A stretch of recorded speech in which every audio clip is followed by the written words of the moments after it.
So I recently had a conversation with a friend where I mentioned one of the fundamental things I believe in as a practice, and that's pragmatism, the evaluation of things by their results. And to evaluate something and control it are two different things. So for example, I drink Starbucks, and I probably spend 40, 50 bucks a month at Starbucks. I use it as a second office. It's a nice place to hang out and hide away from my kids when they're about to drive me crazy. So when I go to Starbucks, I'm going against 2/3 of the financial community's mindset, which is you should never spend any money. You should never do anything that uses your discretionary income. But these same people will tell you to have a mortgage. These same people are going to tell you that you should put all your money into safe investments that yield 6% blindly. So I want to introduce an idea today. The idea is, let's break down finance, and you could apply this to personal relationships as well, into three parts. These are the three parts that matter. You have your intent, the behavior, and then you have the result. We have the why, we have the what, and we have what we get. So let's start with intent. Our goal by working, doing, moving, anything in life is its overarching value. If your goal's not worth anything, if the idea, if the presumption, the conception of what you're going to do has no value, then does it matter? Is it worth doing? Examining intent is one of the key ways we can remove a lot of unwanted and unneeded stuff from our lives. For example, if you want to do some tax planning, you might be thinking about going and driving Uber. For most of us that have a medium to high income, we're better off doing tax planning, controlling our expenses, using 401ks, IRAs, and HSAs and other tools to lower our taxable income than we would actually be going out and getting an Uber and creating more taxable income because we're not managing what we've already created, what we've already built. So what you can do is simple. Start with intent, then move to how. Well, allergies, folks, they're wonderful. So how deals with the modalisms, the structure, the creativity, your skills, what you bring to the table, what you can develop. How is where you push yourself into the unknown, where you're a little bit uncomfortable with what you're doing. But the intent tells you you've got to do it. The intent guides the behavior. Maybe you're doing something that's new to you, but if the intent is correct, the perseverance is a lot easier.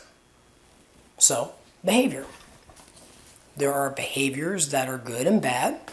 You can have an addictive personality. I've known a couple of them. I have a quasi-addiction right here. And you might be OCD. Maybe you're a person that's really heavily focused on one or two things at a time. Maybe you're like me. I take on way too many projects to ever justifiably finish them in the time frame that I think I'm going to get them done. But that behavior where you're doing the DIY, where you're breaking away from the retail world, enables you to put money in your pocket. It enables you to build skill sets. It enables you to disconnect yourself from a standard linear life. Now, result is the final piece, probably the hardest. The reason evaluating anything based off results is so fundamental to us is all corporate America runs on it.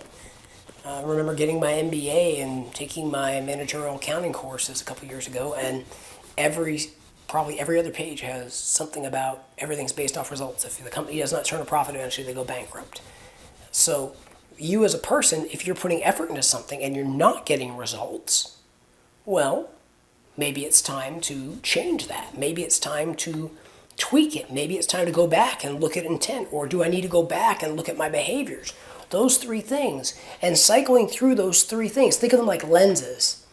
Like when I was a kid, we had glasses that had these changeable lenses on them. They'd have red, blue, pink, yellow, and you could pop them into lenses, and they were kids' sunglasses. And you think about it, like if I look at things through the eyes of what's my intent doing, if I look at things through the eyes of what's my behavior, if we start stepping back and saying what's the results, it allows us to take our life and look at it through these three pieces. I'll give you an example. I use tax planning a lot. So my favorites, because I'm a nerd, but I also am remodeling a truck. I uploaded a video of it probably 2 weeks ago, and we're tearing it down. The intent is to have a work truck for my business and my rentals. The behavior is hours of breaking rusty bolts and taking a angle grinder to some stuff that doesn't want to come off because it's been mounted inside the truck for 30 years. The result, we hope, is a good running work truck which has AC. Yes, we live in Texas where you can cook something on the hood of a car in the summer. And as we're going through this process, our evaluation of that behavior will probably shift a little bit when we think about the intent of what we're going to do with this truck. It's an asset. It's only as good of an asset as we make it because we're building it, or when we remodel a house. I want to own a rental property. Okay, fine. Why do you want to own a rental property? Is it fear pushing you into this? If it's fear, then it's probably not going to go well. People that are in fear of losing, failing, only part of their brain's engaged. Because the amygdala, that little small part you always hear all the pop psychology books talk about in the back, lower back of your brain, looks about the size of a walnut. You got two of them. I mispronounced it. Amygdala, correct. That part of your brain takes over. It disconnects the prefrontal cortex and overrides your behaviors. So if you're afraid and you're making investment decisions out of fear, if you're making life choices out of fear, then all of a sudden those choices begin to become warped and the behaviors become warped and people wind up doing things that they didn't think they were going to do because they didn't examine the intent before they commit themselves to the behavior. And then they get a result that they don't quite understand. So think about those three things. Normally I use the green screen, but with allergies, 2 kids, rehabs, rental work, and a car in the driveway that needs 2 motor mounts, I didn't have time to do all the cutting and editing, but I want to share and upload that with you guys. Matt Fleck of Fleckonomics. I'm going to go take some more allergy medicine and tear a car apart.